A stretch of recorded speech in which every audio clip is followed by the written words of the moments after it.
नमस्कार।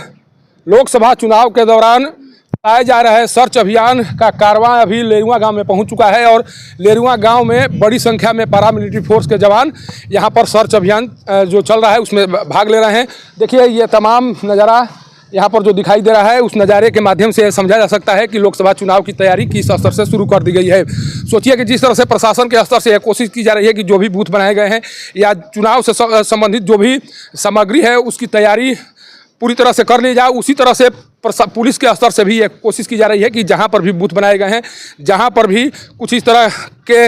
इनपुट मिल रहे हैं, जहां पर लोगों लगता है कि नहीं कि किसी न किसी के द्वारा चुनाव को प्रभावित किया जा सकता है, उसी के मद्देनज़र इस तरह के जो ऑपरेशन है वो चलाए जा रहे हैं। अभी कई गाँव में सर्च ऑपरेशन चलाया जा चुका है और पैरामिलिट्री फोर्स के जवान अभी लेरुआ गाँव में पहुँचे हुए हैं और इन लोगों के द्वारा एक मैसेज देने की कोशिश की जा रही है कि लोकसभा चुनाव के दौरान किसी भी तरह की कोई गड़बड़ी करने की कोशिश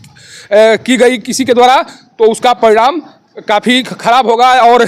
किसी भी हाल में मतदान को प्रभावित नहीं होने दिया जाएगा। ये मैसेज साफ है और इसी मैसेज को देने के लिए अभी कई घंटों से ये सर्च अभियान चलाया जा रहा है। मैं जो पीछे का नज़ारा है उस नज़ारे को कैमरे के माध्यम से दिखाने की कोशिश कर रहा हूँ। पूरी तरह से पैरामिलिट्री फोर्स के जवान इस मुहिम में जुट चुके हैं और पैरामिलिट्री फोर्स के जवान जब सड़कों पर निकलते हैं या किसी सर्च ऑपरेशन के दौरान निकलते हैं तो उनकी कोशिश होती है कि कोई भी काम कुछ इस तरह से किए जाएँ जिस काम का परिणाम सामने दिखाई पड़े और शायद जो इनके द्वारा किया जा रहा है इसका परिणाम चुनाव के दौरान जरूर दिखाई पड़ेगा और किसी की हिम्मत शायद नहीं होगी जिसके स्तर से चुनाव को प्रभावित करने की कोशिश की जाए। देखिए ये लेरुआ गांव का नज़ारा है और इस गांव के प्रति पहले से जो धारणा बनी है उसके अनुसार इस क्षेत्र को नक्सल प्रभावित क्षेत्र के रूप में जाना जाता था और इसीलिए प्रशासन और पुलिस की कोशिश है कि उस तरह की सभी तैयारियों को एक तरह से दुरुस्त कर दिया जाए जिन तैयारियों के बदौलत जो लोकसभा के चुनाव है उन्हें शांतिपूर्वक संपन्न किया जा सके। दर्जनों जो एसएसबी के जवान हैं वो सड़कों पर एक तरह से फ्लैग मार्च करते हुए आगे बढ़ रहे हैं और लोगों को यह समझाने की कोशिश कर रहे हैं कि आप डरे नहीं,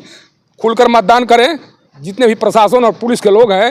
वो आपके साथ हैं और किसी भी हाल में लोकसभा चुनाव को प्रभावित नहीं होने दिया जाएगा। लेरुआ गांव से पब्लिक न्यूज़ के लिए सत्येंद्र चौबे की रिपोर्ट।